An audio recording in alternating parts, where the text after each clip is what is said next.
In the 18th century, there was something that spread across Europe and eventually made its way to America called puerperal fever, also known as the Black Death of childbed.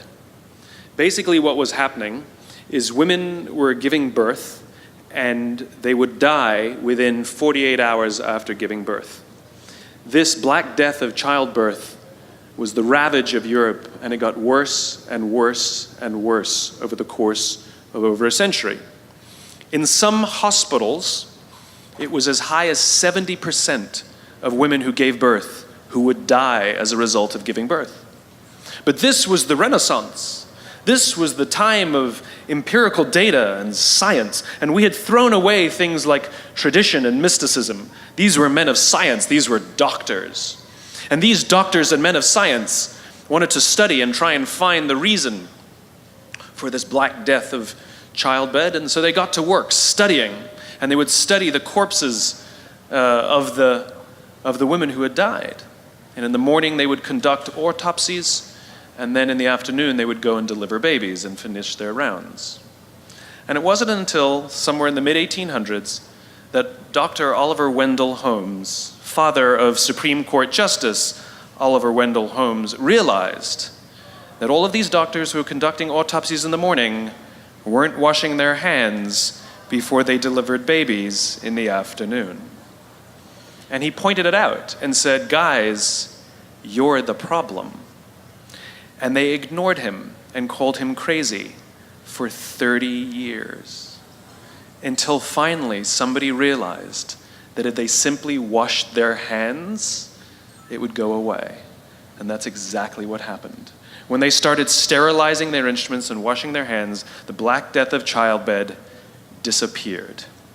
My point is, the lesson here is, sometimes you're the problem. We've seen this happen all too recently with our new men of science and empirical studiers and these men of finance who are smarter than the rest of us until the thing collapsed. And they blamed everything else except themselves. And my point is take accountability for your actions. You can take all the credit in the world for the things that you do right, as long as you also take responsibility for the things you do wrong. It must be a balanced equation. You don't get it one way and not the other. You get to take credit when you also take accountability. I spoke at an education summit for Microsoft. I also spoke at an education summit for Apple. At the education summit for Microsoft, I would say that 70% of the executives spent about 70% of their presentations talking about how to beat Apple. At the Apple Education Summit, 100% of the executives spent 100% of their presentations talking about how to help teachers teach and how to help students learn. One is playing this way, and one is playing that way. One is playing finite, and the other one is playing infinite. Guess which one gets frustrated? So at the end of my talk at Microsoft, they gave me a gift. They gave me the new Zune when it was a thing. And let me tell you, this thing was spectacular. It was the most elegant piece of technology I'd ever used. The user interface was incredible. The design was spectacular. I absolutely loved it. It was easy to use, and it was bright and gorgeous and fantastic. It didn't work on iTunes, which is a different problem, so I couldn't use it, but it was amazing. And elegant. My God, it was elegant. So I'm sitting in the back of a taxi with a very senior Apple executive, sort of employee number 12 kind of guy. And, you know, I like to stir pots. So I turned to him, I said, you know, Microsoft gave me their new Zune, and it is so much better than your iPod Touch. And he turned to me and he said, I have no doubt. Conversation over.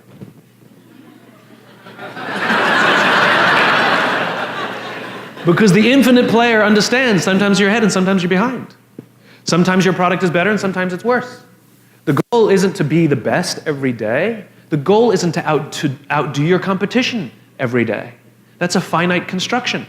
If I had said to Microsoft, I've got the new iPod Touch and it's so much better than your Zune, they would have said, can we see it? What does it do? React, react, react, react. Finite players play to beat the people around them. Infinite players play to be better than themselves. To wake up every single day and say, how can we make our company a better version of itself today than it was yesterday? How can we create a product this week that's better than the product we created last week? We also have to play the infinite game. It's not about being ranked number one. It's not about having more followers on Twitter than your friends. It's not about outdoing anyone. It's about how to outdo yourself. It's not about selling more books or getting more TED views than somebody else. It's about how to make sure that the work that you're producing is better than the work you produced before. You are your competition. And that is what ensures you stay in the game the longest. And that is what ensures you find joy.